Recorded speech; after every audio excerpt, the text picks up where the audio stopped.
कार्तिक मास कृष्ण पक्ष की रमा एकादशी का महात्म्य। एक समय धर्मराज युधिष्ठिर ने भगवान श्री कृष्ण से पूछा, जनार्दन, मुझ पर आपका स्नेह है, अतः कृपा करके बताइए कि कार्तिक के कृष्ण पक्ष में कौन सी एकादशी होती है। तब भगवान श्री कृष्ण बोले, हे राजन, कार्तिक मास के कृष्ण पक्ष में जो परम कल्याणमयी एकादशी होती है वह रमा के नाम से विख्यात है। रमा परम उत्तम है और बड़े बड़े पापों को हरने वाली है। पूर्व काल में मुचकुंद नाम से विख्यात एक राजा हो चुके हैं, जो भगवान श्री विष्णु के भक्त और सत्य प्रतिज्ञ थे। निष्कंटक राज्य का शासन करते हुए उस राजा के यहाँ नदियों में श्रेष्ठ चंद्रभागा कन्या के रूप में उत्पन्न हुई। राजा ने चंद्रसेन कुमार शोभन के साथ उसका विवाह कर दिया। एक समय की बात है, शोभन अपने ससुर के घर आए। उनके यहाँ दशमी का दिन आने पर समूचे नगर में ढिंढोरा पिटवाया जाता था कि एकादशी के दिन कोई भी भोजन न करे। यह डंके की घोषणा सुनकर शोभन ने अपनी प्यारी पत्नी चंद्रभागा से कहा, प्रिय, अब मुझे इस समय क्या करना चाहिए, इसकी शिक्षा दो। तब चंद्रभागा बोली, प्रभु, मेरे पिता के घर पर तो एकादशी को कोई भी भोजन नहीं कर सकता। हाथी, घोड़े, हाथियों के बच्चे तथा अन्य पशु भी अन्न, घास तथा जल तक का आहार नहीं करने पाते। फिर मनुष्य एकादशी के दिन कैसे भोजन कर सकते हैं? हे प्राणनाथ, यदि आप भोजन करेंगे तो आपकी बड़ी निंदा होगी। इस प्रकार मन में विचार करके अपने चित्त को दृढ़ कीजिए। यह सुनकर शोभन ने कहा, प्रिय, तुम्हारा कहना सत्य है, मैं भी आज उपवास करूंगा। दैव का जैसा विधान है वैसा ही होगा। भगवान श्री कृष्ण कहते हैं, इस प्रकार दृढ़ निश्चय करके शोभन ने व्रत के नियम का पालन किया। क्षुधा से उनके शरीर में पीड़ा होने लगी, अतः वे बहुत दुखी हुए। भूख की चिंता में पड़े पड़े सूर्यास्त हो गया। रात्रि आई।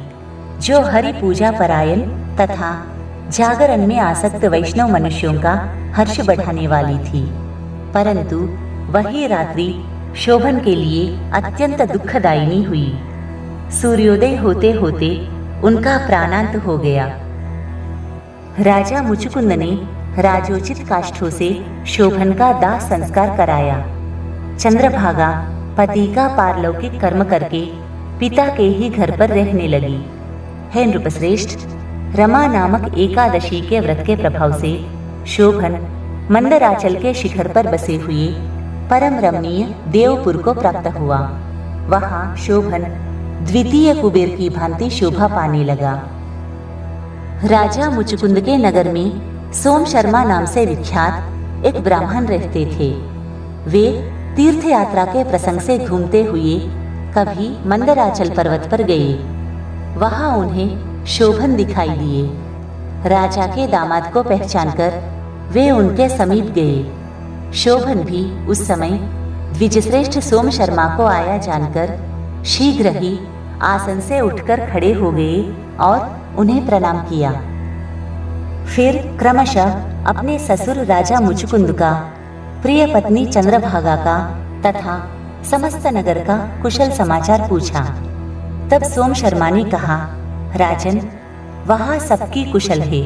यहाँ तो अद्भुत आश्चर्य की बात है। ऐसा सुंदर और विचित्र नगर तो कहीं किसी ने भी नहीं देखा होगा। बताओ तो सही, तुम्हें इस नगर की प्राप्ति कैसे हुई?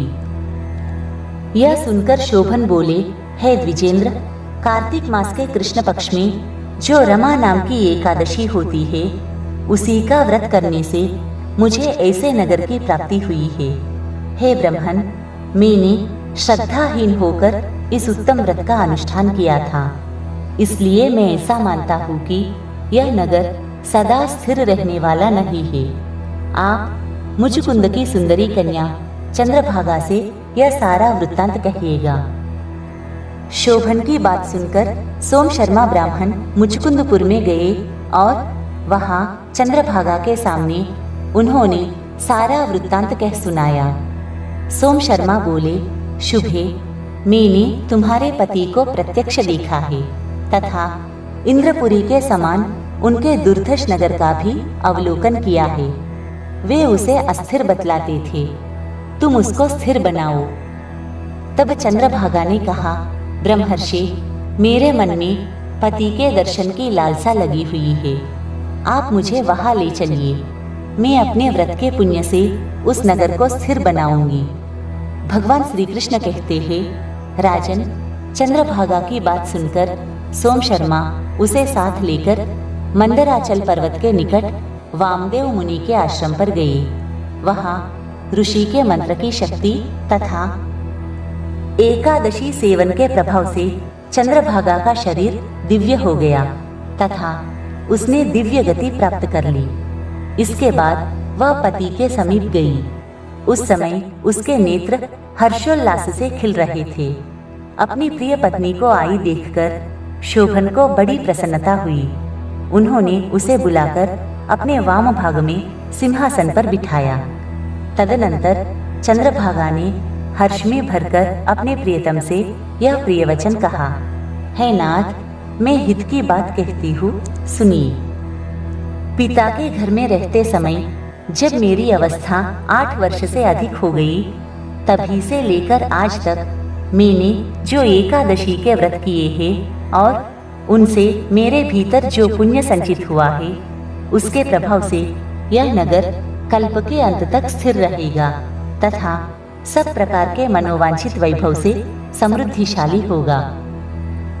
हे नृपश्रेष्ठ, इस प्रकार रमा एकादशी व्रत के प्रभाव से चंद्रभागा दिव्य भोग, दिव्य रूप और दिव्य आभरणों से विभूषित होकर अपने पति के साथ मंदराचल के शिखर पर विहार करती है। हे राजन, मैंने तुम्हारे समक्ष रमा नामक एकादशी का वर्णन किया है।